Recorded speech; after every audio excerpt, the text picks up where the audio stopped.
Noticentro 1, CMI. Buenas noches, bienvenidos a las noticias. Los siguientes son los 3 hechos más importantes de hoy en Colombia. El DANE confirmó un repunte de la economía colombiana. El organismo reveló que en el segundo trimestre del año el Producto Interno Bruto aumentó 2,1%. El agro jalonó la actividad económica entre abril y junio.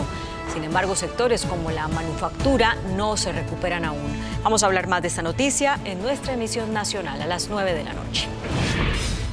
La Delegación de Paz del Gobierno con el ELN explicó en qué consiste la propuesta confidencial que había enviado el presidente Petro a este grupo guerrillero para retomar la mesa de conversaciones. La jefa de la delegación, Vera Grave, y el senador Cepeda explicaron que se trata de una discusión para buscar un acuerdo nacional sobre posibles cambios en el modelo económico del país.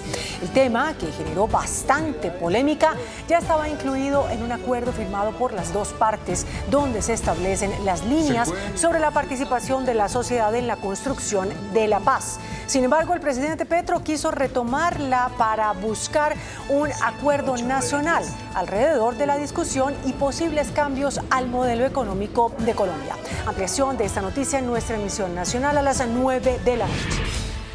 Retrasos en el aeropuerto El Dorado originó una avioneta que se varó en una de las pistas de la terminal aérea. La avioneta de matrícula estadounidense tuvo problemas en su tren de aterrizaje, lo que llevó al piloto a hacer un aterrizaje de emergencia. El retraso de algunos vuelos fue de hasta 5 horas. Vamos a hablar más de esta noticia en nuestra emisión nacional a las 9 de la noche. Las siguientes son las noticias más importantes del mundo hoy. Fracasa propuesta de nuevas elecciones y gobierno de coalición en Venezuela, planteada por Brasil y Colombia. María Corina Machado rechaza propuesta de Lula y dice que ningún país aceptaría esas condiciones. Respuesta del presidente de Estados Unidos sobre Venezuela causa confusión. Suecia confirma primer caso de contagio con la viruela del mono. Gaza ya supera los 40.000 muertos por la guerra entre Israel y Hamás. Fracasó la propuesta impulsada por Brasil y Colombia sobre hacer nuevas elecciones en Venezuela y tener un gobierno de coalición. La líder opositora, María Corina Machado, dijo que no se pueden dar oportunidades al chavismo para que se atornille en el poder. La líder de la oposición venezolana, María Corina Machado, fue enfática al rechazar las propuestas del presidente de Brasil, Luis Ignacio Lula da Silva, sobre la repetición de las elecciones o la formación de un gobierno de coalición en Venezuela, explicando que no es posible comparar la situación de su país con la de otras naciones. Yo les pregunto a ustedes, se va a una segunda elección y si no les gustan los resultados, que vamos una tercera, de una cuarta, y una quinta, hasta que le gusten los resultados a Maduro. ¿Aceptarían eso ustedes en sus países? Que si el resultado no es satisfactorio, entonces se repite una elección. En su intervención, Machado también tocó el tema de las garantías y salvaguardas para quienes están actualmente en el poder. Nosotros fuimos a una elección con las reglas de la tiranía. Mucha gente me dijo que estábamos locos, que nos estábamos arriesgando y que iba a haber un fraude monumental que no íbamos a poder probar. Y nosotros confiamos en la organización ciudadana. Y hubo gente que arriesgó su vida, su familia, su hogar, y otros fueron asesinados. Hoy en día están presos, escondidos o han tenido que huir del país. Esto se da luego de que el presidente de Brasil, Luis Ignacio Lula da Silva, generara polémica al sugerir 2 propuestas para solucionar la crisis política de Venezuela. Una de ellas es la formación de un gobierno de coalición y la otra es la celebración de nuevas elecciones. Estamos tratando de trabalhar, o Brasil junto com a Colômbia, nós estamos tentando trabalhar a possibilidade de ver se encontra uma saída. Você tem várias saídas. Ou você fazer um governo de coalizão. Então, se ele tiver bom senso, ele poderia tentar fazer uma conclamação ao povo da Venezuela, quem sabe até convocar uma novas eleições, estabelecer um critério de participação de todos os candidatos, criar um comitê eleitoral suprapartidário que participe todo mundo e deixar que entre, sabe, olheiros do mundo inteiro para ver. Por su parte, Machado también dijo que la migración de los venezolanos hacia Brasil ha aumentado exponencialmente desde el pasado 28 de julio, registrando un incremento de 7 veces, algo que la líder opositora considera muy alarmante. Por su parte, la Casa Blanca enfrentó un fuerte impasse por unas declaraciones confusas del presidente Biden en las que pareció apoyar la idea de nuevas elecciones en Venezuela. La información fue rectificada por los portavoces.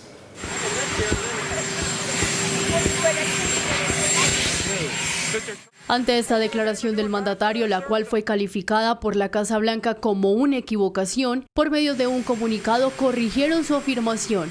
El presidente se refería a lo absurdo que es Maduro y sus representantes no hayan dicho la verdad sobre las elecciones del 28 de julio. Para la mayoría del pueblo venezolano, para Estados Unidos y para un número cada vez mayor de países, es evidente que Edmundo González Urrutia fue el candidato más votado el 28 de julio. Estados Unidos vuelve a pedir que se respete la voluntad del pueblo venezolano y que inicien conversaciones sobre una transición que permita volver a las normas democráticas. Es que el gobierno estadounidense siempre ha reiterado que el ganador de los comicios fue el líder opositor Edmundo González y que Nicolás Maduro debe reconocer la derrota. El mandatario mexicano Andrés Manuel López Obrador expresó que no ve prudente pedir ahora nuevas elecciones en Venezuela. Ante la sugerencia del mandatario de Brasil, Luis Ignacio Lula da Silva, de llevar a cabo de nuevo las elecciones presidenciales en Venezuela como solución a la crisis, su homólogo de México expresó que no ve prudente la propuesta. Vamos a ver qué resuelve el tribunal. Es que no creo que sea prudente el que nosotros de afuera, un gobierno extranjero, sea quien sea, opinemos sobre algo que corresponde resolver a los venezolanos. El mandatario recalcó que no continuará las conversaciones con Brasil y Colombia hasta que el Tribunal Supremo de Justicia de Venezuela, controlado por el chavismo, se pronuncie sobre las elecciones. Suecia reportó el primer caso de una cepa mortal de viruela del mono fuera de África. La Agencia Sueca de Salud Pública reportó la detección del primer caso fuera de África de la variante más peligrosa de Mpox, conocida anteriormente como viruela del mono. La delegación comunicó que una persona que solicitó tratamiento en Estocolmo fue diagnosticada con esta enfermedad. Vi har också nu under eftermiddagen fått bekräftat att vi har ett fall i Sverige av den allvarligare typen av Mpox, den som heter Clade 1. Det är förstås någonting vi tar på allvar. Samtidigt är det här ett arbete som hälso- och sjukvården och de regionala smittskyddsenheterna kan och har upparbetade rutiner och system. La Mpox se trata de una enfermedad infecciosa causada por un virus de género ortopoxvirus, que puede generar síntomas como erupciones dolorosas, inflamación de los glándulos linfáticos y fiebre. A lo largo de este año se han registrado más de 15.000 casos y 461 muertes por el contagio de este virus. Los aspirantes a la vicepresidencia de los Estados Unidos, el gobernador demócrata por Minnesota, Tim Walz, y el senador republicano por Ohio, J.D. Vance, acordaron enfrentarse en un debate televisado el 1 de octubre. Este encuentro marcará el primer cara a cara entre ambos candidatos de frente a las elecciones que serán en noviembre. La cadena CBS será la encargada de transmitir el encuentro. Por su parte, el expresidente Donald Trump solicitó nuevamente al juez que lleva su caso penal de Nueva York por sobornos a una actriz porno que retrase su sentencia hasta después de los comicios de noviembre. Los abogados de Trump, por medio de una carta, sugirieron que sentenciarlo equivaldría a una interferencia electoral, por lo que piden aplazar la sentencia, la cual fue fijada originalmente para el 11 de julio, pero el juez Juan Merchan la aplazó al 18 de septiembre después de un fallo de la Corte Suprema sobre la inmunidad presidencial. El exmandatario fue condenado en mayo por 34 cargos, entre ellos delito por falsificación de registros comerciales para encubrir un pago para silenciar a la estrella de cine para adultos Stormy Daniels antes de las elecciones de 2016. El gobierno de Rusia comunicó que gran parte de los habitantes de las zonas fronterizas de Kursk fueron obligados a evacuar.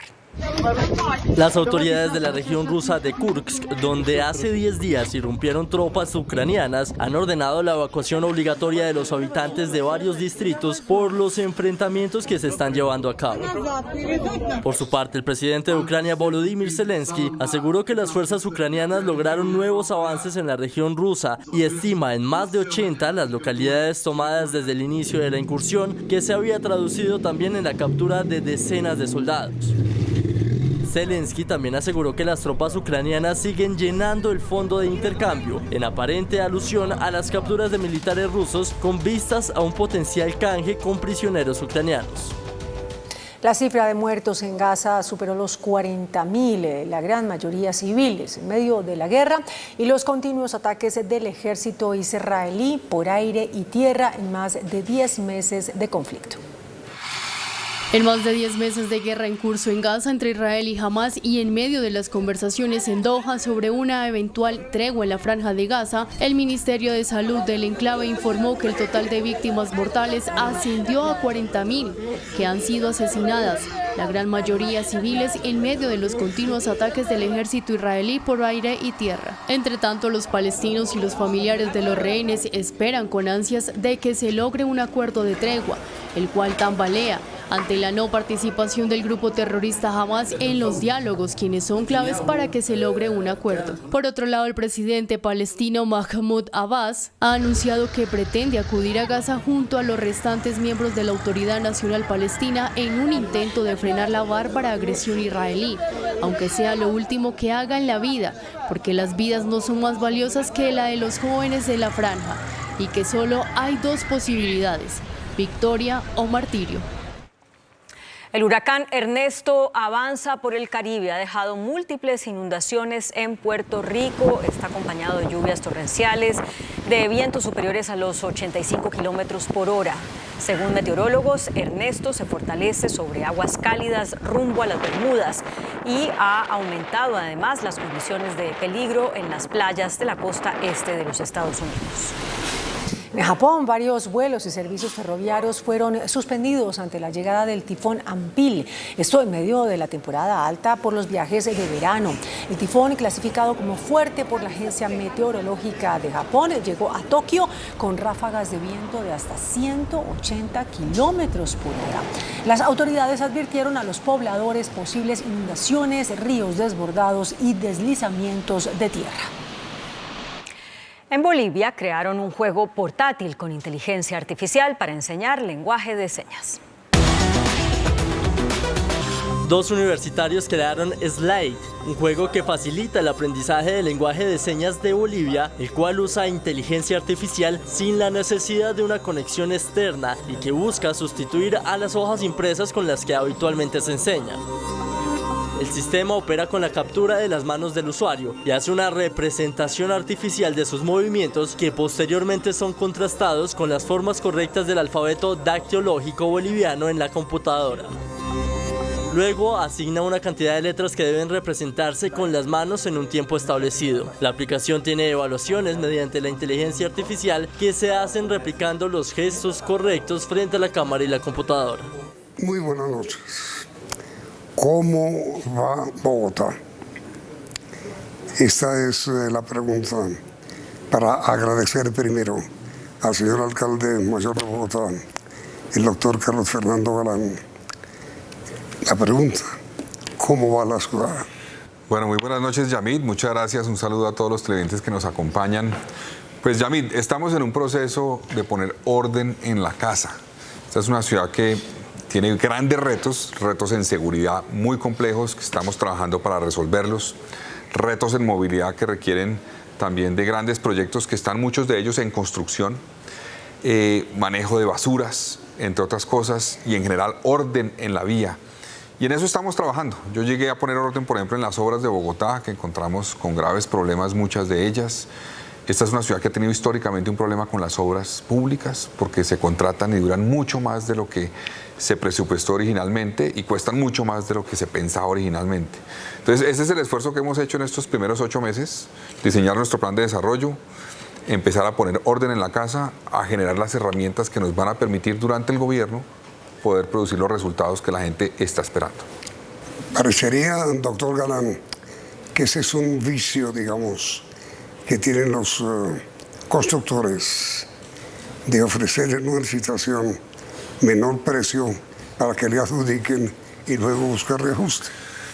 Yamid, puede que en algunos casos sí sucede eso. Hay otros casos donde hay diferentes problemas adicionales. Por ejemplo, se contrata una obra y se inicia la construcción sin tener todos los predios comprados. O inclusive en algunos casos sin tener predios comprados. Entonces arranca la obra y cuando llega el momento de necesitar los predios para poder continuar, se para. Otras discusiones, temas ambientales, licencias ambientales que se demoran, discusiones entre entidades, por ejemplo, entidades que se tiran la pelota la una a la otra porque hay una obra que requiere una intervención en redes de servicios públicos y las empresas de servicios públicos no responden. En fin, son muchas cosas.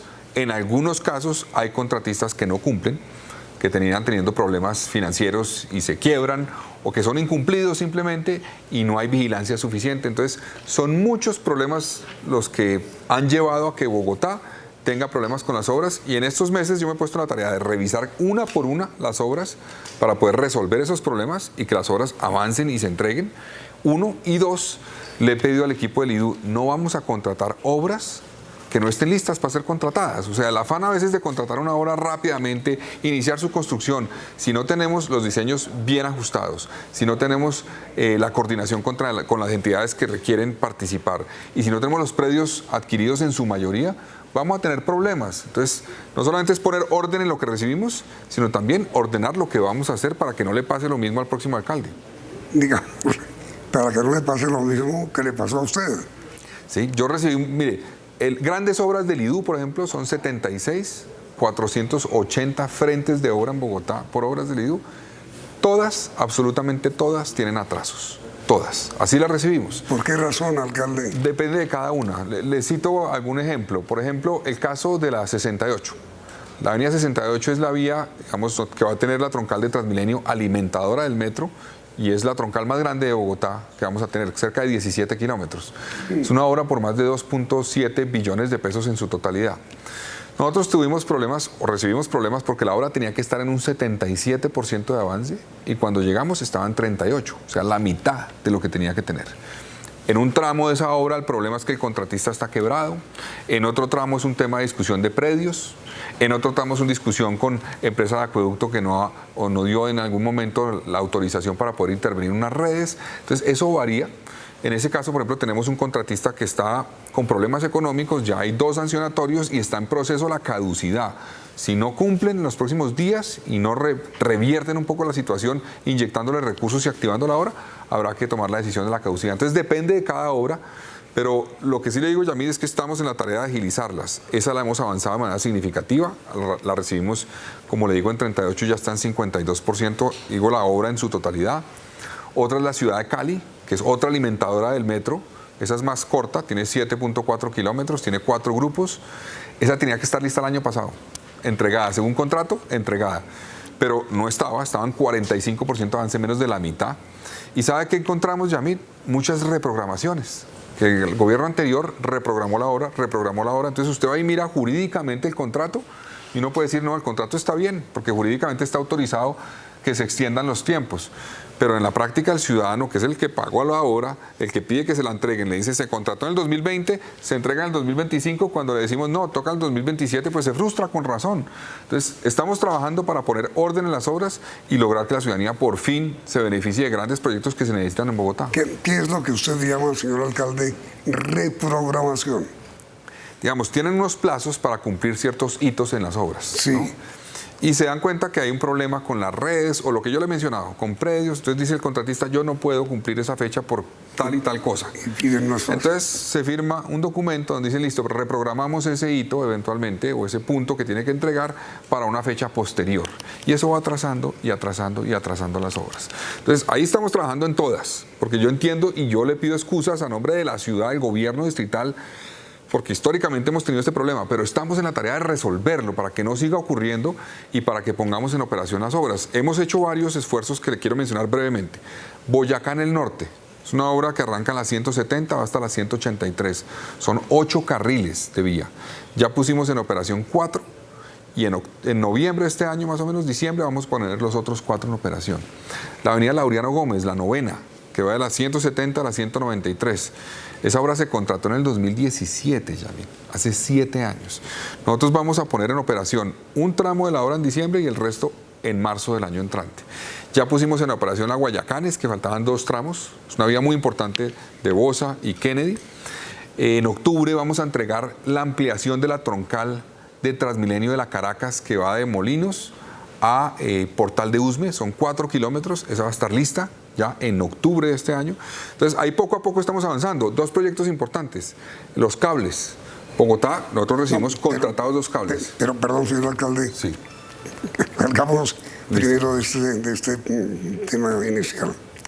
A ver, el atraso en las obras que usted reconoce son culpa de una mala adjudicación por parte de su alcaldesa, sin objetivo, digamos, sin espejo retrovisor, o es culpa de los constructores. Repito, Yamid, depende de cuál obra, porque hay algunas que tienen un problema donde eventualmente se contrató y por la pandemia, por ejemplo, el constructor tuvo dificultades, por razones obvias que tuvieron muchos sectores de la economía, no pudo avanzar como se pensaba que iba a avanzar y eso ha afectado el plazo de las obras. Entonces, algunos casos es cuenta eventualmente de que el constructor se afectó por la pandemia. Otros casos es porque el constructor, por ejemplo, no recibió los predios a tiempo y eso es responsabilidad de la administración anterior, por ejemplo, que no haya avanzado más rápidamente en adquirir los predios y entregárselos al constructor. Eso es una falla. Por ejemplo, le cito un caso. En tramo 4 de la avenida Ciudad de Cali, es un puente, es una glorieta elevada para tráfico mixto y por debajo va Transmilenio. Ese puente, por ejemplo, requería la adquisición de cerca de 38 predios. No se había adquirido ninguno el año pasado, ninguno. Y eso fue contratado en el 2020, diciembre del 2020. Eso es una responsabilidad de la administración anterior. Entonces, depende de cada caso, pero básicamente lo que yo sí quiero decir es que Bogotá está trabajando para cambiar su historia de obras demoradas y costosas y por fin trabajar en obras eficientes que se ponen al servicio de la gente. Y un ejemplo de eso va a ser el metro. El metro lo vamos a trabajar para que se pueda entregar en operación apenas yo me vaya del gobierno. El siguiente alcalde va a llegar y va a poder en el siguiente semestre, cuando llegue, poner en operación la línea 1 del metro de Bogotá.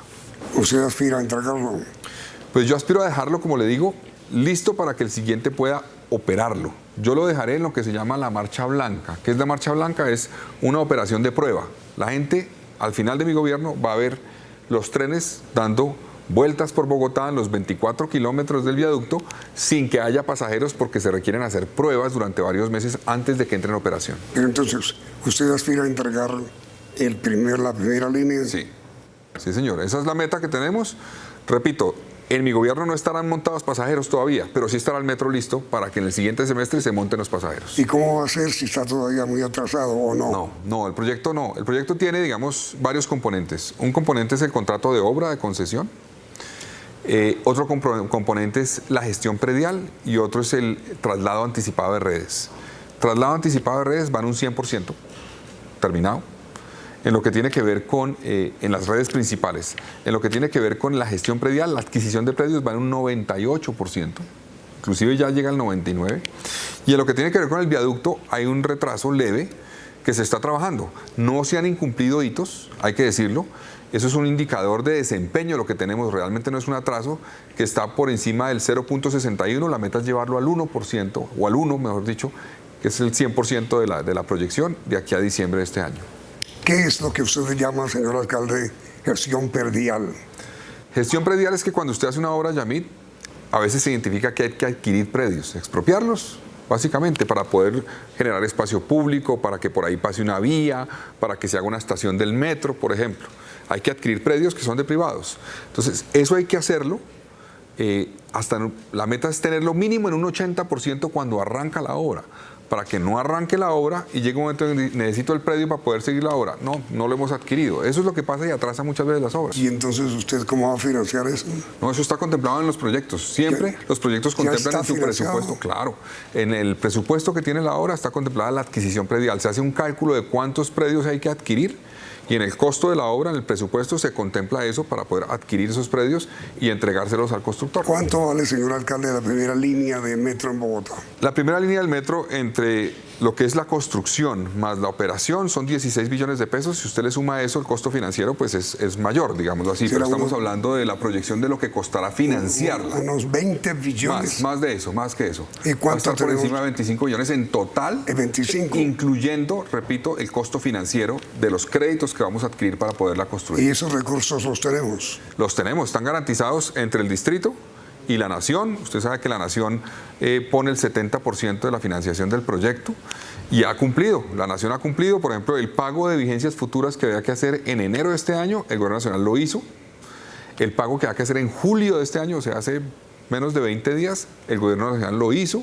Entonces, el recurso para el metro está garantizado, no tiene problemas. Usted y yo, señor alcalde, conversamos antes de la entrevista sobre cómo van las obras para el metro y de verdad que yo quedé sorprendido porque no conocía el adelanto en que va. Sí. ¿Quiere usted observar lo que vemos? Claro que sí.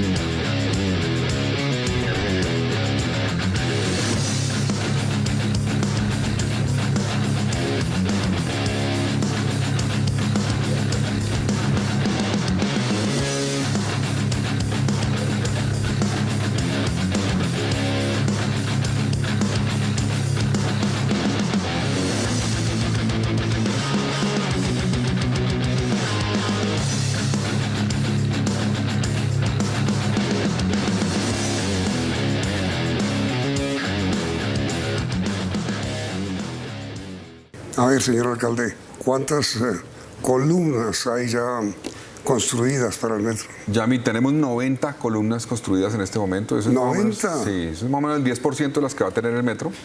Y además cada columna tiene 13 metros de altura con un capitel y hacia abajo es la obra más grande. Hacia abajo hay unos pilotes que pueden llegar a 60 metros de profundidad y que pueden ser 12, pueden ser 16, pueden ser 20 pilotes. Entonces, una obra significativa cada una de esas columnas y ya vamos por 90 y cada vez va a ser más rápido. Cada vez la gente va a ver que se construyen las columnas más rápido porque va a haber un aumento de la eficiencia y cada vez la gente va a ver construir el viaducto más rápido. Ya tenemos 2 columnas conectadas con viaducto en este momento y eso se va a avanzar a que se conecten 8 columnas con viaducto a la semana, más o menos a partir de diciembre. ¿Y los viaductos cómo van, señor alcalde? Los viaductos, digamos, el viaducto tiene un indicador de desempeño que se dice técnicamente, algunos dicen atraso, pero los expertos, como no hay un incumplimiento, dicen es un indicador de desempeño que tiene, digamos, un valor menor al que queremos que tenga. Le repito, está en 0.6, debería estar en 1 y vamos a llegar a eso. Pero ya se está construyendo. Eso, ¿cómo lo vamos a acelerar, Yamid? Eso se construye con unas cosas que se llaman las vigas lanzadoras. La proyección inicial era que en 6 vigas, van a ser 8. Esas vigas son las que van poniendo las vigas en U encima y las van organizando y después las van juntando y se va armando el viaducto. Entonces, como le digo, en el mes de diciembre más o menos estarán todas las vigas en operación y eso permitirá conectar más o menos 8 columnas a la semana en Bogotá en viaducto. ¿Pero qué quiere decir, señor alcalde? Todas las vigas en operación. Las vigas lanzadoras, que son las que montan el viaducto. Todas. Ahí la gente vio en el video de pronto unas vigas que son azules y naranjas, que son unos aparatos grandísimos que se montan en las estructuras y van armando el viaducto. Es como un armador del viaducto. Esos van a tener 8 de ellas distribuidas por todo Bogotá, operando y construyendo el viaducto y van a estar, ya tenemos 1 en operación, 2 en pruebas y vamos a tener 8 en operación en diciembre de este año. A ver, señor alcalde, mire, una pregunta que surge a propósito de la demora en obras públicas. ¿Cuál es la razón por esa demora? ¿La razón por la demora? Sí.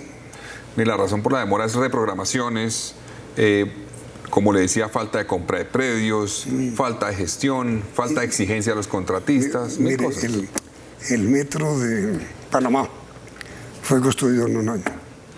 ¿Por qué el de aquí demora 4? Bueno, Es una obra compleja. Yo la verdad, digamos, el contrato sí contemplaba una construcción que iba a tardar entre 4 y 5 años, más o menos 5 años de construcción. La obra del metro, del viaducto del metro, arrancó en julio del 2023. Llevamos un poco más de un año de construcción. Entonces el proyecto va bien, va según cronograma, básicamente cumpliendo los hitos. El leve retraso que tiene se va a ir resolviendo gracias a las vigas que yo le mencioné que se van a instalar. Y yo creo que en diciembre de este año estaremos ya en el ritmo. Yo creo que es una obra, pues como le digo, compleja porque es prácticamente hacer un edificio en cada columna, que son 60 metros de profundidad con pilotes y son 900 de estos, 900. Pero vamos bien y la gente va a empezar a ver ya no solamente obra en Kennedy, en Bosa, sino también obra en el resto de la ciudad. Por ejemplo, en la Caracas van a empezar a ver obra y columnas del metro en el mes de septiembre. ¿Ya comienza a verse la Caracas? En el mes de septiembre, ustedes esas columnas que vimos ahorita en el video, que están al lado del Parque Gibraltar, las van a empezar a ver en la Caracas. Y entonces, señor alcalde, ¿qué va a hacer Bogotá con los trancones tan Bueno, ese es un reto que tenemos. Mire, cuando yo llegué, me dijeron, tenemos que cerrar los carriles mixtos de la Caracas porque vamos a empezar obra en mayo. Y yo dije, bueno, ¿cuál es el plan? No hay plan, todavía no hay plan. Nos tocó diseñar un plan porque al cerrar carriles mixtos hay que adecuar vías alternas, obviamente, por un lado, y al cerrar estaciones de Transmilenio, porque tuvimos que cerrar estaciones de Transmilenio, hay que trasladar los pasajeros a otras estaciones que no tienen la capacidad. Entonces nos ha tocado adecuar tanto rutas de Transmilenio como rutas alimentadoras, como rutas de los SITP, para que se adecue. Nosotros le decimos a la gente, es un sacrificio que hay que hacer, lamentamos la afectación que se genera, entendemos que la gente está frustrada por la demora y por los trancones, pero es un sacrificio que hay que hacer para poder tener obras en operación, listas, terminadas, que permitan mejorar la movilidad con el metro, con las troncales alimentadoras y con las vías que estamos construyendo. Dicho de esta manera, señor alcalde, y respóndame por favor después de comerciales, los meses por venir no serán los mejores. No son fáciles y tenemos que trabajar en cultura ciudadana para mejorar.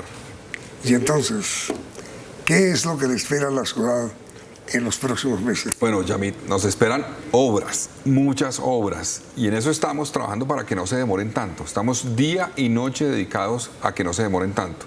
Yo le quiero decir que estamos haciendo un esfuerzo grande. Las obras en Bogotá este año han generado 15.000 empleos directos y le hemos inyectado a la economía gracias a obras hechas en este gobierno por más de 1.1 billones de pesos que son del IDU. Sí, pero tenemos afectaciones, como usted lo menciona, trancones por cuenta de las obras. Estamos trabajando para que los planes de manejo de tránsito sean los que me generen el menor impacto posible, mitiguen el impacto de las obras. Pero es inevitable pedir a la ciudadanía paciencia por las obras que hay y también pedirle colaboración. Yo le quiero decir, uno de los temas que tenemos que recuperar en Bogotá es también el tema de la cultura ciudadana y particularmente en cómo nos movemos en las vías.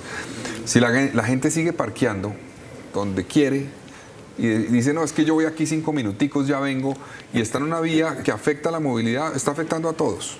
Entonces tenemos que ser muy cuidadosos. Yo sí hago un llamado para que todos colaboremos. Entiendo que nos exijan, y está bien que nos exijan para que se aceleren las obras, estamos de acuerdo, pero también ayúdenos, parquee donde se puede parquear, no bloquee vías, no bloquee intersecciones. Por ejemplo, cuando una persona ve el semáforo y no sabe si va a alcanzar o no y se pasa y queda atravesado en la intersección, bloquea durante varios minutos, inclusive cuadras a la redonda. Entonces, pedimos paciencia en los próximos meses, en el próximo año, y también colaboración. Pero también le digo una cosa, algo que nos va a generar esperanza, es que la gente va a empezar a ver obras entregadas. Como le decía yo, la Boyacá al norte a final de este año se entrega. La intersección de la avenida Rincón, Boyacá 127, se la entregamos en diciembre. La novena al norte, la Laureano Gómez, la entregamos el primer semestre del año entrante. Entonces también vamos a empezar a entregar obras. La Caracas al sur que le mencionaba hasta Portal de Usme. Entonces vamos a tener nuevas obras en ejecución, pero también obras entregadas. Eso nos va a dar una luz de esperanza para que la gente tenga más paciencia por las que vienen. Usted proyecta, señor alcalde, para facilitar un poco la movilidad de la ciudad, modificar el pico y placa. Pues Yamid, aquí tuvimos una discusión en campaña porque usted me entrevistó y me preguntó por el pico y placa. Yo creo que el pico y placa es una medida, digamos, que ya está mandada a recoger como una medida de restricción, pero que no la podemos cambiar tan pronto por cuenta de las obras que tenemos. Es decir, yo quisiera cambiar eso y lo vamos a hacer al final del gobierno, más adelante. ¿Tanto tiempo? Porque es que, Yamid, con tantas obras, ¿cómo hacemos para reducir esa restricción? ¿Cómo hacemos para cambiarla? ¿Y por qué no sectorizan? Eso es lo que vamos a apostarle a hacer, eso es con tecnología, eso se está haciendo el estudio en este momento para poder determinar cuáles pueden ser las zonas, cómo podría ser efectivamente una restricción que sea más eficiente. Pero yo le digo, en este momento, para que usted se haga una idea, tenemos más o menos 64 kilómetros de vías, 62, 64, cerrados por obras. Y de aquí a un año vamos a tener 160 kilómetros cerrados por obras. ¿Cuántos kilómetros de vías tiene Bogotá? Uy, no, usted me corchó, pero deben ser 12.000, más o menos, 12.000 kilómetros. Pero tenemos 160, o vamos a tener el año entrante 160 kilómetros de vías cerradas y muchas de ellas principales. Entonces, en un marco con tantas vías cerradas, cambiar la restricción puede ser más trancón, puede ser más problemas para la gente. Porque habrá más construcciones. Sí, claro, viene por ejemplo la calle 13, que esperamos dejarla contratada. Hay 2 tramos contratados, faltan otros 4, esperamos dejarlos contratados. La calle 13 es fundamental. Es una vía fundamental en términos de logística para Bogotá. Otra vía importante que queremos contratar el año entrante, la avenida Subacota. Perdóname un momentico, alcalde, sobre eso de la calle 13, yo entiendo que los terrenos ya están adquiridos. Sí, ahí hay que comprar algunos, pero no tantos como uno pensaría. Pero ahí lo que pasó, Yamil, es que la alcaldesa Claudia abrió la licitación y logró adjudicar 2 tramos. Pero quedaron otros 2 tramos sin adjudicar, que eran más grandes, más costosos. Y si están abiertos. Entonces se declararon desiertos, entiendo que 2 veces. En 2 ocasiones. Sí. Exactamente. Entonces nosotros llegamos a revisar no solamente el tema de predios, sino cómo podemos garantizar que participen varios actores, que no se declare desierta. Estamos haciendo correcciones, decidimos dividir eso ya no en 2, sino en 4 tramos la vía, y de esa forma buscar que participen más para que no sean contratos tan grandes. Cuando hay contratos tan grandes, muchas veces, Yamid, no se meten, porque les da miedo un contrato tan grande. Un contrato de $1 billón es un contrato que puede ser muy complejo para un contratista. Un contrato de 100.000 o de 150.000 millones de pesos puede llevar a más participaciones de contratistas. Entonces, eso lo vamos a reabrir a principios del año entrante para adjudicarlo y avanzar en esa obra. Pero yo sé que usted ha visto pues la situación tan terrible que se forma en esa entrada a Bogotá por los trancones. En todas las entradas, Yamid, en esa, en la 80, en la autopista norte, inclusive en la vía La Calera, en la autopista sur, en la vía El Llano. Eso es uno de los esfuerzos que quiero aprovechar para decirle, estamos trabajando con el gobernador de Cundinamarca. Nosotros vamos a avanzar, por ejemplo, en abrir una nueva entrada a Bogotá por el puente Tibanica que esperamos construir. Eso conecta la avenida Ciudad de Cali con la avenida Terreros en Soacha. Entonces, eso va a conectar con Ciudad Verde y va a llevar a que más de 200.000 familias que están en esa zona de Soacha puedan conectarse con Bogotá. Estamos trabajando para hacer la Subacota, Yamid. La avenida Subacota es una vía de 1.3 billones de pesos más o menos que nos va a llevar a mejorar eventualmente muchísimo la movilidad y la entrada de Bogotá. ¿Y lo de Torca? ¿Cómo va? Señor, ¿Torca? Sí. Bueno, el Lagos de Torca es un proyecto que arrancó en el gobierno de Enrique Peñalosa. Es un proyecto que funciona bien. Va por buen camino. Es un proyecto que mantuvo la alcaldesa Claudia López. Es un proyecto que de las 1.800 hectáreas, 1.800 que tiene más o menos la zona, la mitad se van a volver públicas. Se van a construir vías por cuenta de cargas que se le ponen a los constructores. Ellos tienen que construirlas, ya están construyendo. La avenida, por ejemplo, la avenida del Polo Oriental y Polo Occidental, pero la 200 la están construyendo. Esa es una obra extraordinaria. Sí. Eso va a generar vivienda, va a generar conectividad, va a generar buen espacio público, buen urbanismo. Necesitamos mejorar también la calidad del urbanismo en Bogotá, porque Bogotá es una ciudad que es muy densa. Por ejemplo, hay zonas de Bogotá como Suba, en el occidente, como Bosa, en algunas partes, como Kennedy, como Ciudad Bolívar, que es muy densa, que no tiene buen espacio público. Eso lo está cambiando Lagos de Torca, y ahí va a haber viviendas de interés social y prioritario, que es muy importante. Hay muchos temas. Yo sé. Más que tratar, señor alcalde, para usted. Tenemos un minutico. Quisiera preguntarle por esto. ¿Usted ha pensado en armonizar el presupuesto para Bogotá? Yamid, nosotros tenemos que armonizarlo. Es decir, nosotros recibimos un presupuesto aprobado por el Consejo el año pasado. Sí. Ese presupuesto es para el 2024, pero a mitad del presupuesto, 2024, se aprueba un nuevo plan de desarrollo, que es el nuestro. Se aprobó el nuevo plan de desarrollo, Bogotá Camina Segura. Ese plan tiene unas prioridades distintas en algunos aspectos a lo que venía antes. Entonces tenemos la obligación de armonizarlo, de cambiar rubros, por ejemplo, y también presentamos una adición presupuestal por cerca de 600.000 millones de pesos. ¿Qué tiene que aprobar el Consejo? está en discusión del Consejo y la está analizando el Consejo. Y hay buen ambiente. Sí, hay discusiones, usted sabe que es normal, hay discusiones en el Consejo sobre esos temas y es válido. Nosotros queremos trabajar, por ejemplo, en fortalecer recursos para reactivación económica, para el tema de hábitat, para el tema de movilidad, por ejemplo. Lo que yo le mencionaba, nosotros recibimos obras que tenían, en cierta forma, recursos que no garantizaban poderlas avanzar, eventualmente como faltantes en las obras por reprogramaciones, por prórrogas. Entonces, este proyecto de edición presupuestal le apunta, entre otras cosas, a temas como la movilidad, por ejemplo. Hola, señor alcalde, mire, a propósito del Consejo de Bogotá, ¿qué es ese lío en que usted anda metido con la compra de unas camionetas? Perdóneme, sí. Ya hoy no tenemos más tiempo, alcalde. Aplacémonos para mañana la pregunta y la respuesta. Y una cantidad de preguntas más para esta tarde, ¿listo? ¿Parece? Listo, Yamil. Muchas gracias, señor alcalde. Entonces, el doctor Carlos Fernando Galán, alcalde mayor de Bogotá, estará mañana continuando Pregunta de David. Los esperamos. Economía creció 2.1% en el segundo trimestre de este año, informa el DANE. Agro y actividades artísticas originan crecimiento. La economía crecerá 2% este año, dice ministro de Hacienda. Gremios piden acelerar plan de reactivación. Frente Nacional en Venezuela propone el presidente Petro. Presidente Maduro rechaza la propuesta y ataca al presidente Petro. Chocó sufre consecuencias de paro armado. Muere menor. Urgen ayuda humanitaria. Iris Marina asegurada como nueva defensora del pueblo. Mañana será elegida. Hoy hubo acuerdo. Retrasos en El Dorado por percance aéreo. Disturbios en universidades nacional y distrital.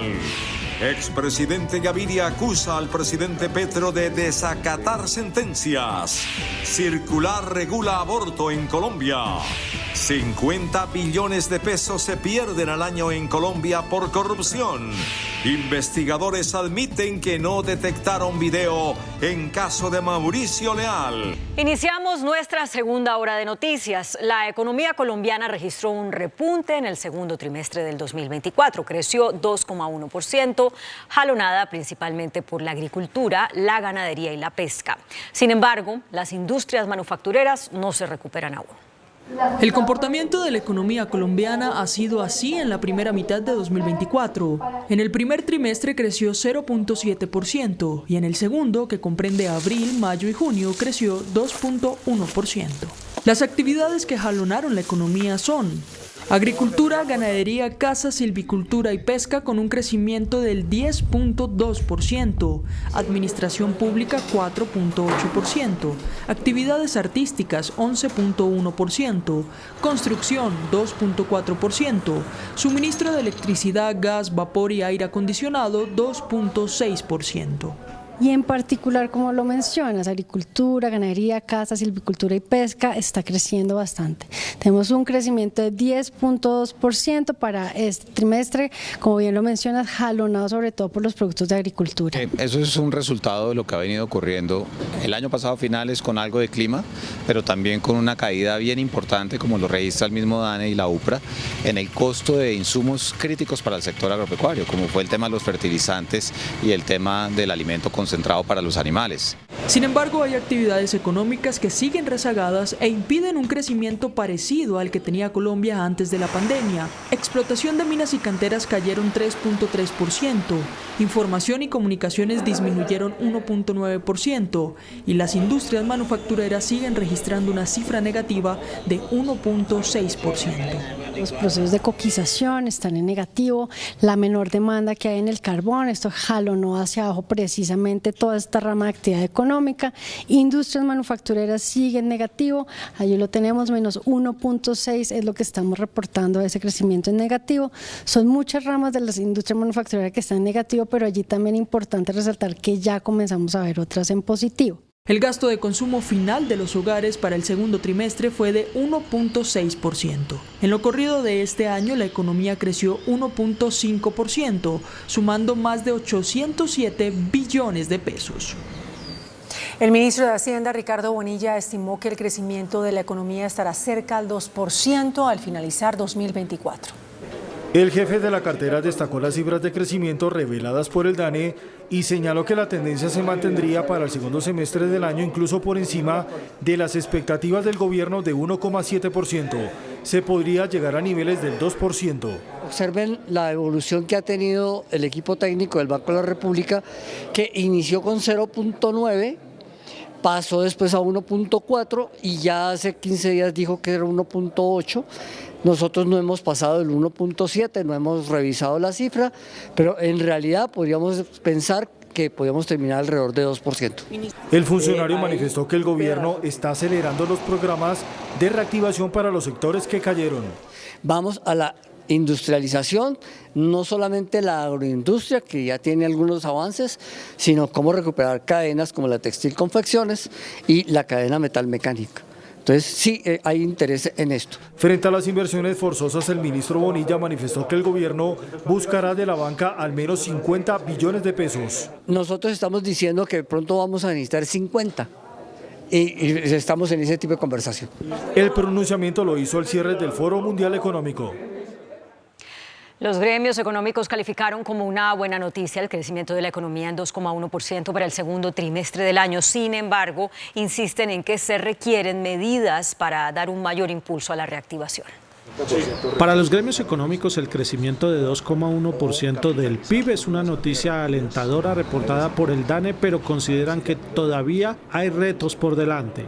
Y creemos que para dar un salto cualitativo se necesita mucha política pública, se necesitan estímulos a la industria, a la construcción, al comercio, que son los sectores más rezagados y con cifras negativas. Los gremios del sector agropecuario destacan el desempeño como uno de los motores del PIB. En gran parte esto se explica por lo que ocurrió en materia de clima a finales del año pasado, indiscutiblemente recuperación en materia de exportaciones de algunos de nuestros sectores, pero sobre todo la reducción en los costos de producción a nivel internacional particularmente. El sector agropecuario es el que más ha repuntado en todo esto, a pesar de tener todos los problemas que tiene de vías terciarias, de infraestructura y de todo, la voluntad de los productores en Colombia es muy férrea. Sin duda es una buena noticia, dado lo que veníamos viviendo durante los últimos trimestres. Llama la atención el crecimiento concentrado especialmente solo en la agricultura y en el crecimiento del sector gobierno. El presidente Gustavo Petro compartió una lista de propuestas para solucionar la crisis política en Venezuela. Entre ellas propone la aplicación de un frente nacional en el hermano país. El presidente Petro aseguró que de Nicolás Maduro depende una solución política para Venezuela y extendió una propuesta de alternancia del poder para el vecino país. La experiencia del Frente Nacional Colombiano es una experiencia que, usada transitoriamente, puede ayudar a la solución definitiva. El presidente también compartió una lista de propuestas para superar la crisis económica y social en Venezuela. Levantamiento de todas las sanciones contra Venezuela, amnistía general nacional e internacional, garantías totales a la acción política, gobierno de cohabitación transitorio, nuevas elecciones libres. El presidente Petro reiteró que un acuerdo político es el mejor camino para la paz, agregando que esto solo depende de los venezolanos.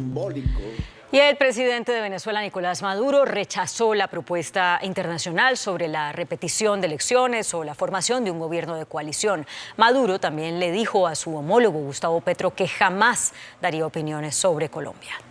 El presidente de Venezuela, Nicolás Maduro, respondió a su homólogo colombiano Gustavo Petro sobre la propuesta para superar la crisis política venezolana. En el caso de Colombia, hemos venido reconstruyendo con mucha dedicación las relaciones. Creo que van bien las relaciones con el presidente Petro. Nosotros en privado hablamos muchos temas siempre. Nos llamamos por teléfono y hablamos muchos temas también. ¿Ve? Pero jamás yo con Colombia practicaría la diplomacia de micrófono. Nunca, no lo voy a hacer jamás. Yo soy el garante de la negociación de paz. Venezuela es garante. Y jamás voy a dar opiniones sobre qué debe hacer Colombia para superar la guerra que está terrible. Cada vez peor.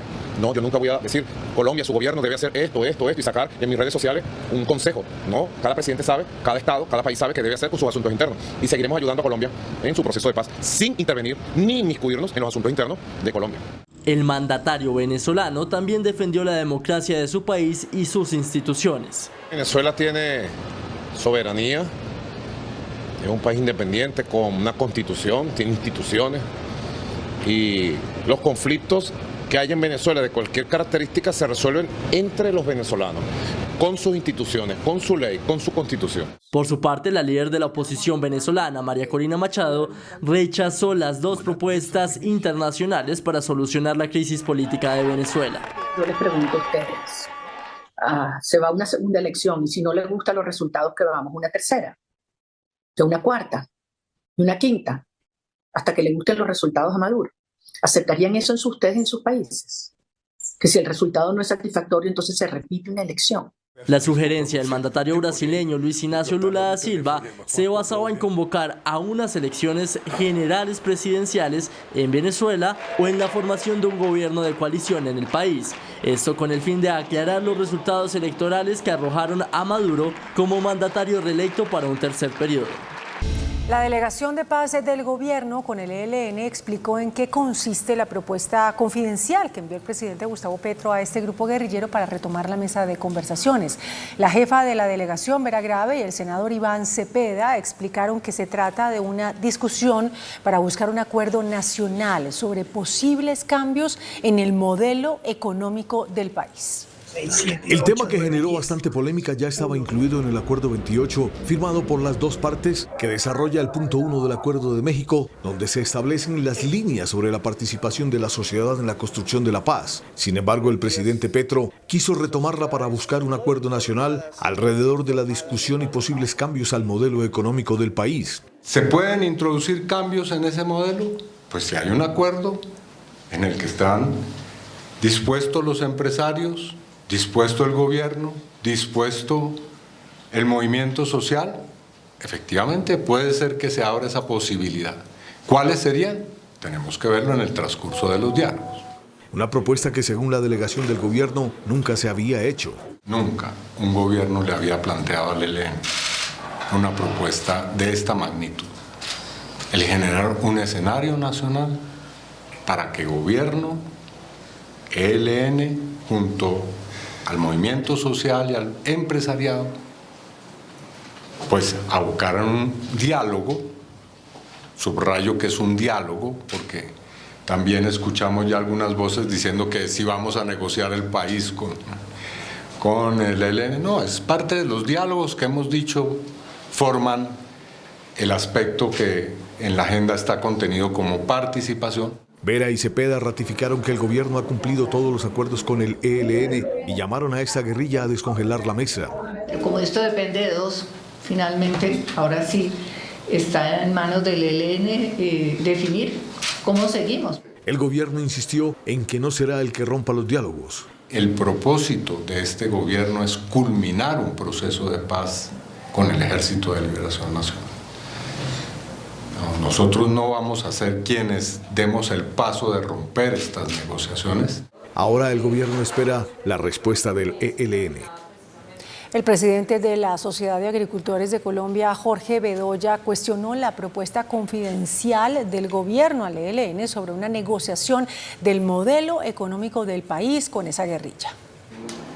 En medio del foro sobre los 30 años de la parafiscalidad agropecuaria que desarrolló la Contraloría, el presidente de la Sociedad de Agricultores de Colombia, Jorge Bedoya, cuestionó que el gobierno enviara una carta de confidencialidad al ELN planteándoles el modelo económico en el marco de los acuerdos de paz. El modelo económico se debe acordar es con la sociedad cada 4 años cuando se exige un gobierno y en el Congreso de la República donde se llevan las leyes. Bedoya lanzó un mensaje contundente al gobierno. Los que están por fuera de la ley hay que perseguirlos, hay que judicializarlos y capturarlos, porque si no hacemos eso, ¿cómo llega Fedecacao a esos territorios donde lo que hay son bandidos? El presidente en su cuenta de X dijo que no había problema de que se hiciera pública la propuesta de confidencialidad y que se firmó como primer punto del acuerdo de paz.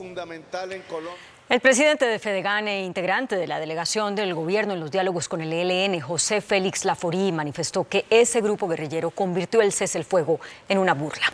Un gran acuerdo para el presidente de Fedegan, José Félix Laforí, el ELN está obligado a cumplir los acuerdos alcanzados en la mesa con el gobierno nacional y no lo está haciendo. Han seguido secuestrando, han seguido confinando a la población, especialmente en zonas críticas como el Chocó, mire lo de Ismina. En consecuencia, quienes tienen que cumplir son ellos. ¿Tienen futuro estas conversaciones con el ELN? Ayer lo dijo claramente Oti Patiño, ¿no? Están en crisis. Ellos lo congelaron a partir del mes de marzo. Desde octubre no concurren al mecanismo de monitoreo y de verificación, instrumento clave para el cese al fuego, porque de lo contrario se convierte, como se convirtió, en una burla contra la ciudadanía. El dirigente afirmó que las reformas sociales deben discutirse con todos los sectores de la sociedad. La procuradora Margarita Cabello y el presidente del Congreso, Efraín Cepeda, cuestionaron los pocos avances en los diálogos de paz con los grupos armados.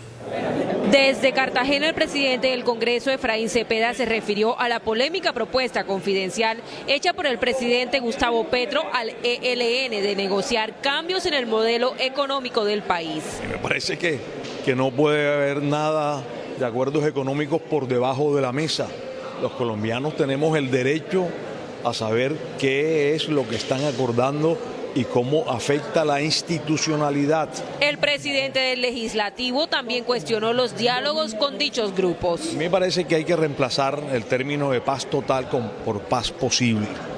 Dice el adagio popular que el que mucho abarca poco aprieta. Y me parece que con tantos frentes no somos capaces de hacer seguimiento y de controlar. De hecho, se violan constantemente los ceses al fuego. A su turno, la procuradora Margarita Cabello hizo énfasis en la situación de orden público que vive el país. La seguridad tiene que ser la garantía que entregue el Estado y por lo tanto el gobierno y la fuerza pública a los ciudadanos de este país. Y esa seguridad, de acuerdo con lo que nos dicen los ciudadanos de este país, no se está garantizando. Las declaraciones se dieron durante la instalación del segundo Congreso Nacional de Derecho Disciplinario. Los presidentes de Colombia y de Brasil se reunirán este año 2 veces más. Así lo confirmaron hoy en Bogotá los cancilleres de ambos países, Luis Gilberto Murillo y Mauricio Vieira. El presidente Lula da Silva vendrá a la COP16, que será en Cali.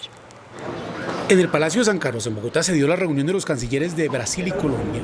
El encargado de la diplomacia del gobierno del presidente Luis Ignacio Lula da Silva, Mauro Vieira, visitó a Luis Gilberto Murillo. Allí trataron diferentes aspectos. Cuando se esperaba que dieran una declaración sobre las relaciones que buscan para una salida democrática en Venezuela, no se refirieron al tema, aunque el canciller brasileño reconoció que fueron tratados temas de la región. Hemos tratado de asuntos bilaterales, regionales y globales. Murillo resaltó la cooperación de Brasil y la presencia de Luis Ignacio Lula da Silva en la COP16 en octubre próximo en Cali. Reiteramos la importancia que representa para Colombia la participación del presidente Lula en este evento. El presidente Petro devolverá la visita en noviembre en Río de Janeiro a la cumbre del G20. Y en diciembre habrá una cumbre bilateral de los dos gabinetes, el de Lula y el de Petro, en Bogotá. Se agrava el paro armado promovido por el ELN en el departamento del Chocó. Una bebé indígena murió al no poder ser trasladada a un centro médico. Con el pasar del tiempo se agudiza la crisis humanitaria en la subregión del San Juan por el paro armado decretado por el ELN, el cual comenzó el pasado domingo 11 de agosto. En las últimas horas, las autoridades reportaron el fallecimiento de una menor de edad, la cual no pudo ser trasladada desde su comunidad hasta la cabecera municipal para recibir atención médica debido a las restricciones en movilidad. Son miles de personas las que no han podido ingresar a sus parcelas para conseguir el sustento diario. No pueden salir a las cabeceras municipales a recibir atención médica. Los estudiantes no están recibiendo la educación y los alimentos y medicamentos ya están escasos. Esto ha dejado a más de 300 familias desplazadas y más de 20.000 personas confinadas. Con este paro ya son 13 las crisis humanitarias registradas en lo corrido del año en el departamento del Chocó. A través de un audio difundido en redes sociales, el ELN anunció un periodo de 4 días, el cual inicia el próximo viernes 16 de agosto para que se pueda establecer un corredor humanitario permitiendo el abastecimiento a estas comunidades. Este paro armado de la guerrilla del ELN tiene completamente sitiadas las poblaciones de 3 municipios del Chocó. Así lo denunció hoy el secretario de Gobierno de Ismina. Dijo que los niños y las niñas son los más afectados. Crítica sigue siendo la situación de orden público por el paro armado que adelanta el Ejército de Liberación Nacional en Novita, Sipí e Ismina en el departamento del Chocó, región del Medio San Juan. La afectación, sobre todo para menores de edad, desplazados desde Sipí hasta Ismina. Han llegado aproximadamente 70 personas a este municipio, del cual 50 son niños o menores de edad. Y la movilidad, no solamente en el casco urbano, sino por las vías fluviales, está restringida totalmente. Desde que se decretó por parte del grupo armado, Armares de la Ley, dicho paro, pues ha sido totalmente nula. E incluso como administración municipal estábamos coordinando una intervención en zonas porque se había generado ya anterior un desplazamiento en algunas comunidades que hacen parte de nuestro municipio. El ELN dijo que adelantaba el paro armado porque está en disputa con paramilitares del Clan del Golfo en esa región del país. La sección de Asuntos Antinarcóticos y Aplicación de la Ley de los Estados Unidos hizo una donación a Colombia para la lucha contra las drogas. Se trata de 18 caninos entrenados en la detección de narcóticos. La Policía de Colombia recibió 18 perros antinarcóticos donados por los Estados Unidos. Esos caninos van a sumarse a los 901 caninos que tiene la Policía Nacional para fortalecer la lucha contra el narcotráfico en los puertos de Colombia y aeropuertos de Colombia. Actualmente la Dirección de Antinarcóticos cuenta con 160 perros guías, otros 169 perros que desempeñan un papel en la lucha contra el narcotráfico. La Policía Nacional ya está logrando un nivel récord de incautaciones de cocaína y estamos seguros que esos 18 más caninos va a hacer aún más fortalecimiento para la Policía Nacional. En lo que va de 2024 y gracias al trabajo de estos perros se han incautado 14.711 kilogramos de estupefacientes. La plenaria de la Cámara de Representantes escuchó las propuestas de las integrantes de la terna para Defensoría del Pueblo. La candidata Iris Marín ya tendría las mayorías para llegar al cargo, pues tiene ya el apoyo público de la bancada del Partido Conservador, del Partido Liberal, de la U y de partidos independientes. Las ternadas expusieron ante la Cámara su perspectiva de cómo manejarían la Defensoría del Pueblo. Sueño con una defensoría que contribuya a la paz, que prevenga y que no esté solo tomando fotos en el territorio para hacer informes y estadísticas. Necesitamos fortalecer el SAT, los sistemas de alertas, garantizar que la gente es escuchada. Una de las crisis más graves de derechos humanos que tiene Colombia es el de la discriminación y la violencia contra las mujeres. Será un eje principal no solo de la Defensoría Delegada de la Mujer y de Género, sino de toda la Defensoría del Pueblo. Uno de los programas más bonitos que tiene la Defensoría en los territorios son las defensorías comunitarias. Propongo fortalecerlas y recuperar su misión que contribuye a la solución de la conflictividad en los territorios de manera pacífica. Tras escuchar las propuestas de las ternadas, la Cámara de Representantes se reunirá este viernes para votar y definir quién será el reemplazo de Carlos Camargo en la Defensoría del Pueblo. En Bogotá se presentaron hoy múltiples retrasos en el aeropuerto El Dorado por una aeronave varada en una de las pistas de aterrizaje. La aeronave tipo King 200 con matrícula estadounidense presentó problemas en el tren de aterrizaje, lo que la obligó a aterrizar de emergencia. La avioneta varada en una de las pistas del aeropuerto El Dorado generó retrasos en varios vuelos durante la tarde y noche de este jueves. Para mañana en la mañana por Medellín, ¿puedes creerlo? La Aeronáutica Civil removió la avioneta de la pista e informó que no se reportaron heridos por el percance aéreo. Poco a poco retorna la normalidad a las vías de Bogotá luego de una intensa jornada de enfrentamientos entre encapuchados y la policía en varios puntos de la ciudad. Jornada de manifestaciones en las universidades públicas de Bogotá. En horas de la tarde, en inmediaciones a la Universidad Distrital, un grupo de encapuchados salió a bloquear la avenida Circunvalar, obligando así a los miembros de la Unidad de Diálogo y Mantenimiento del Orden a tratar de controlar la turba al interior de la institución educativa. Estos enfrentamientos se prolongaron durante toda la tarde. Papas bomba, cócteles molotov, gases lacrimógenos y miles de chorros de agua fueron protagonistas en el oriente de Bogotá durante este jueves. Horas más tarde, en la Universidad Nacional, otro grupo de encapuchados salió a bloquear la avenida NQS, generando un inmenso trancón en la hora pico de la noche. Esos enfrentamientos duraron por lo menos 45 minutos. El gran perdedor de la jornada fue el tráfico de Bogotá. En carta enviada al presidente de la Corte Suprema, el expresidente César Gaviria cuestionó al gobierno del presidente Gustavo Petro por no acatar los fallos judiciales que le son desfavorables. En esta extensa carta de 7 páginas, dirigida al presidente de la Corte Suprema de Justicia, Gerson Chaverra, el expresidente César Gaviria, jefe del Partido Liberal, hace un diagnóstico de lo que para él es un desconocimiento del Estado de Derecho por parte del presidente Gustavo Petro. Ante varias decisiones judiciales, la reacción del gobierno Petro ha sido incumplir las sentencias y atacar a la Corte Constitucional. Agrega el exmandatario que cada vez que la Corte Constitucional emite un fallo contrario a las ideas del presidente, este expresa y acusa que le dieron un golpe de Estado. En realidad, cada vez que desacata una sentencia judicial, él es quien da un golpe blando a la Constitución, al Estado de Derecho y a nuestras instituciones democráticas. Por ejemplo, ha afirmado que la Corte regala impuestos a las empresas y ha amenazado con reducir el presupuesto de la rama judicial en represalia por fallos que no le son favorables. Dice que ya es hora de hacerles un llamado de atención a los funcionarios del gobierno para que acaten los fallos judiciales. Todos los que defendemos la Constitución y las instituciones democráticas estamos en la obligación de expresar públicamente nuestro desacuerdo con las decisiones y actitudes del gobierno nacional y sus altos funcionarios que atentan contra la independencia de la Administración de Justicia. Y en relación con un acuerdo nacional que propone el presidente Gustavo Petro, dice César Gaviria que este es posible siempre y cuando, como principal punto, se cumplan los mandatos judiciales. Este jueves llegaron a Colombia el príncipe Harry y su esposa Meghan Markle, quienes fueron recibidos por la vicepresidenta Francia Márquez. La visita tiene como objetivo visibilizar la problemática del ciberacoso, por lo que los duques visitaron un colegio público en Bogotá donde aprendieron las estrategias que usan los jóvenes colombianos. Both of us were so impressed with the children that we met at the school this morning, and the knowledge and awareness that they have is extraordinary. And that is from our standpoint, it's unfortunate that it has to be the key. As parents, we have that responsibility. As global citizens, we have that responsibility. But as digital citizens, we have that responsibility to model how we want our children to be raised.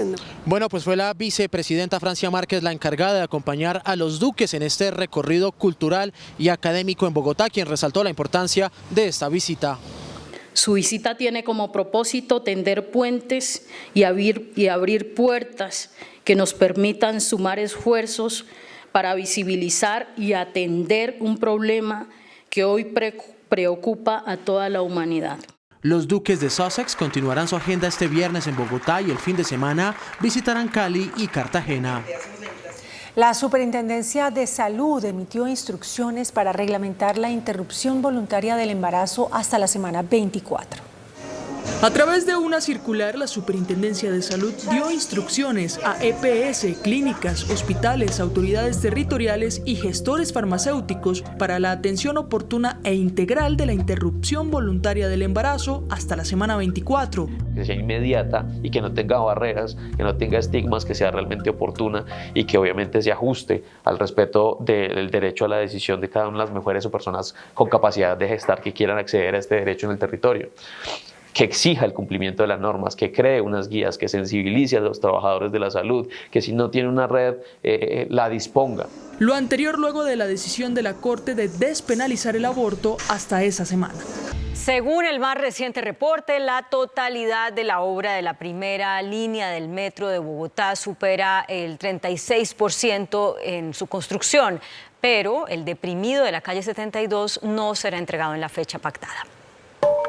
El sueño de millones de bogotanos poco a poco se empieza a materializar. La fila de enormes columnas que soportarán el viaducto de la primera línea del metro de la ciudad más importante de Colombia se alzan con imponencia, dejando ver lo que es una realidad. El metro de Bogotá se está construyendo. Yo creo que en el mes de noviembre, diciembre, vamos a tener instaladas las vigas lanzadoras. Eso va a permitir que cada viga lanzadora construya el viaducto equivalente a un vano, que eso es entre una columna y la otra. Sin embargo, y pese a las buenas noticias, Noticentro 1 CMI conoció en primicia que la obra del deprimido de la calle 72, proyectada para entregarse el 7 de octubre, no alcanzará a estar lista para esa fecha. Entrará en proceso de cura y la alcaldía prepara millonarias sanciones para el incumplimiento del contratista. No es fácil cumplir esa fecha, como usted lo sabe por lo que se ve, pero estamos trabajando para que cumplan. Y si no cumplen, pues el contrato prevé eventualmente medidas que puede tomar, cobrar por cada día, eventualmente que se demore la obra más allá de lo que está pactado para el 7 de octubre. Entonces eso lo vamos a evaluar. En entrevista con nuestro director Yamid Amat, el alcalde de Bogotá sostuvo que el metro estará listo en el primer semestre de 2028 y que, como todas las grandes obras, tiene y tendrá líos, pero que el compromiso de su administración es contundente. Más de 30 billones de pesos se pierden en el país anualmente por la corrupción. Así lo reveló Andrés Hidárraga, secretario de Transparencia. En Colombia, los órganos de control y el Estado implementan leyes y normas para evitar actos de corrupción, con el fin de impedir que los dineros del erario público se pierdan, política que ha sido casi imposible de aplicar. Andrés Hidárraga, director de Transparencia Nacional, da un estimativo del monto que se roban en el año los corruptos en nuestro país. Están por determinarse, digamos, en Colombia las veedurías, la Contraloría en particular, habrá de entre 30 y 50 billones de pesos. Con respecto a los pasaportes y el por qué se elaborarían en otro país, dijo: el acuerdo con otro país está más en clave de transferencia de tecnología, porque eso se volvió un negociazo para un privado, que es lo que hemos venido rechazando, porque la pluralidad de oferentes desapareció en este tipo de licitaciones. Además, tiene un diagnóstico claro por qué no hay eficacia en los controles de la corrupción. En primer lugar, en los contrataderos.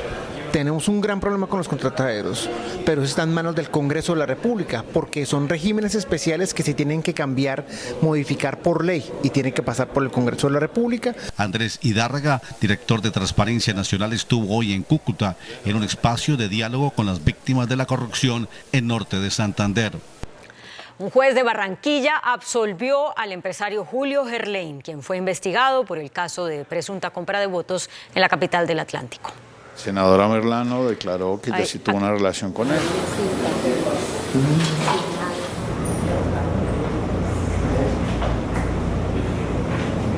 El ministro pueda venir él directamente.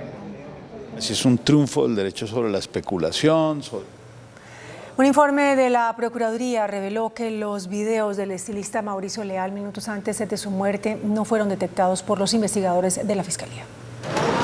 Este informe de la Procuraduría de 6 páginas tiene la copia íntegra del informe de investigador de campo sobre la extracción de información del celular del estilista Mauricio Leal. El informe dice que los investigadores revisaron un disco duro, pero que los videos de los últimos minutos con vida de Leal no fueron detectados, por lo cual no se incluyeron en el informe de investigador de campo. Advierte este informe que los investigadores tuvieron dificultades técnicas en la extracción de los videos, dado a que el disco duro contenía más de 1.015.000 páginas que debían ser visualizadas en un software que tenía fallas. La Procuraduría dice que está a la espera de la valoración pericial de la acústica forense de los videos que fueron revelados en medios de comunicación.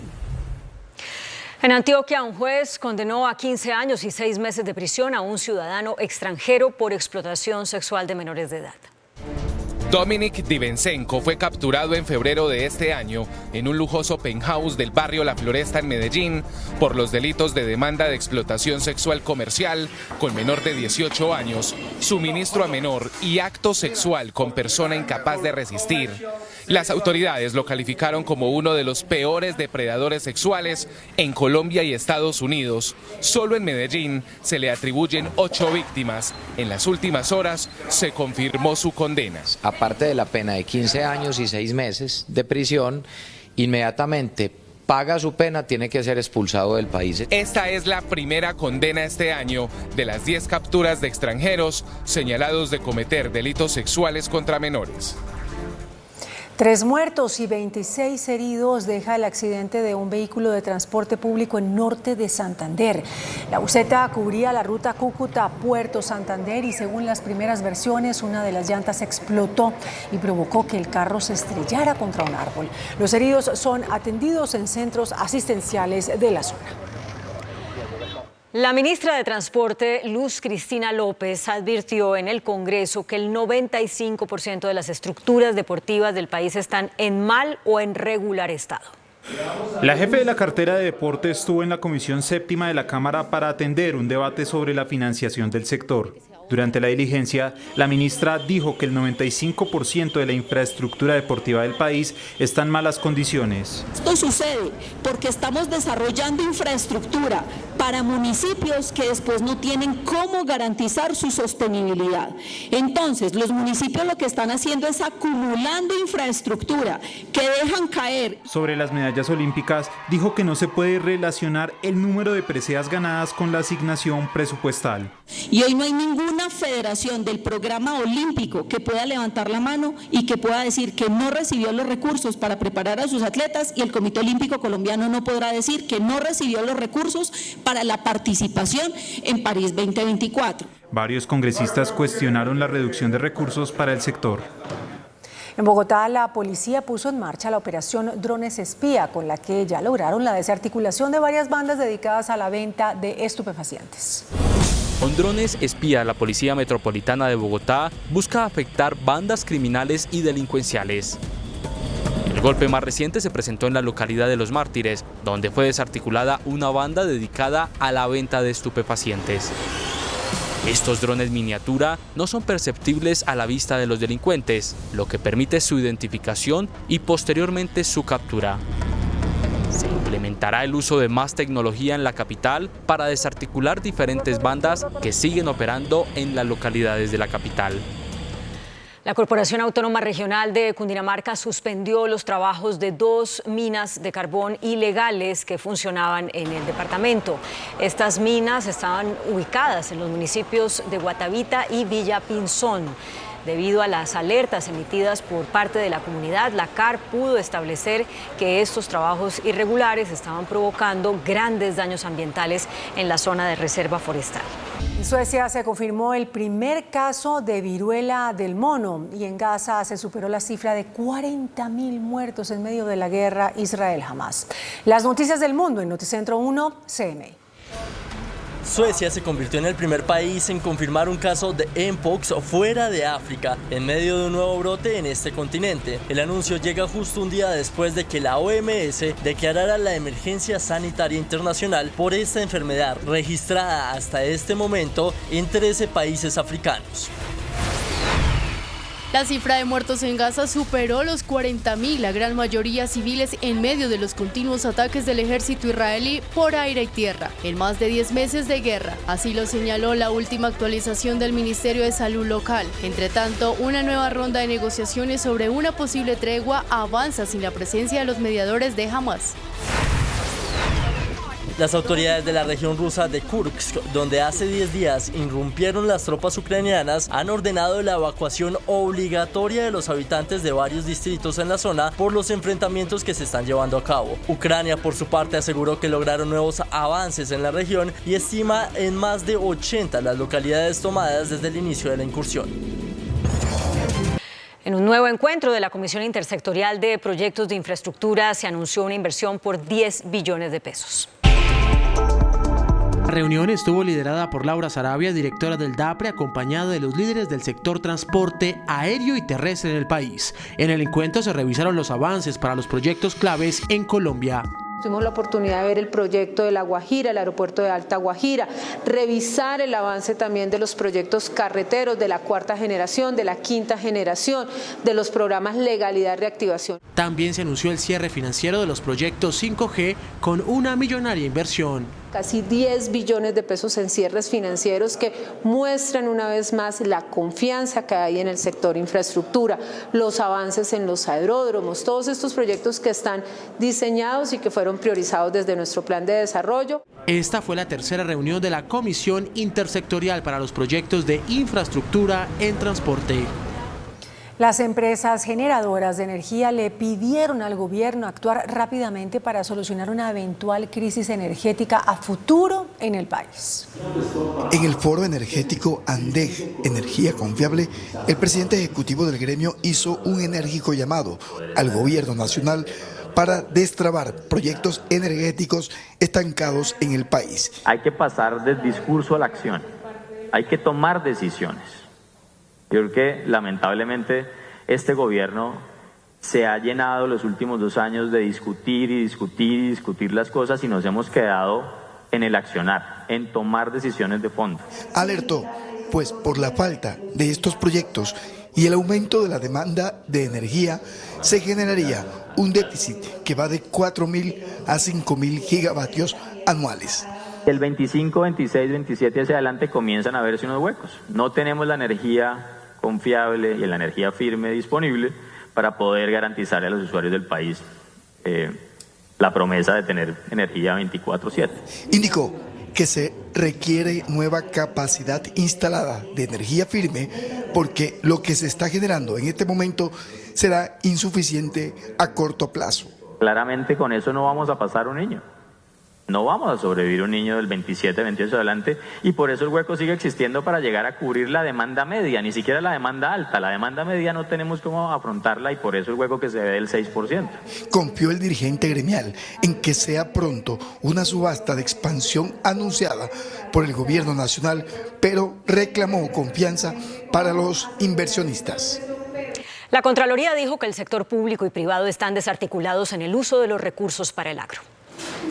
La Contraloría hizo un llamado al Ministerio de Agricultura y gremios agropecuarios para que trabajen coordinados en juntas directivas de fondos parafiscales con el fin de usar esos recursos en desarrollo tecnológico e innovación en el sector. El Ministerio debe articular mejor con el fin de lograr una política pública mucho más efectiva para poder suplir la demanda alimenticia, para poder apoyar al campo. Para la Contraloría, el manejo de estos fondos parafiscales tiene que estar articulado con una política pública. Es mucho más fácil a través del ministerio que dicte la política pública, que ellos ejecuten, trabajen mancomunadamente con el sector y con los agricultores del sector con el fin de llegar a una política agroalimentaria segura y eficiente. Los hallazgos de la Contraloría en los fondos parafiscales dicen que hay deficiencias en la calidad de información rendida, el recaudo de la cuota de fomento y la inversión de los recursos. El Ministerio de Minas busca declarar la Jagua de Ibirico en el Cesar como zona libre de proyectos de minería. Las áreas mineras de los municipios Becerril, El Paso y La Jagua de Ibirico, en el departamento del Cesar, serían declaradas reservas y zonas de protección de recursos naturales. Cabe recordar que en esta región del país la empresa Prodeco desarrolló actividades, pero por condiciones económicas devolvió esos títulos mineros. Ahora el gobierno, a través de un proyecto de decreto, busca esa medida y no volver a adjudicar proyectos de este tipo.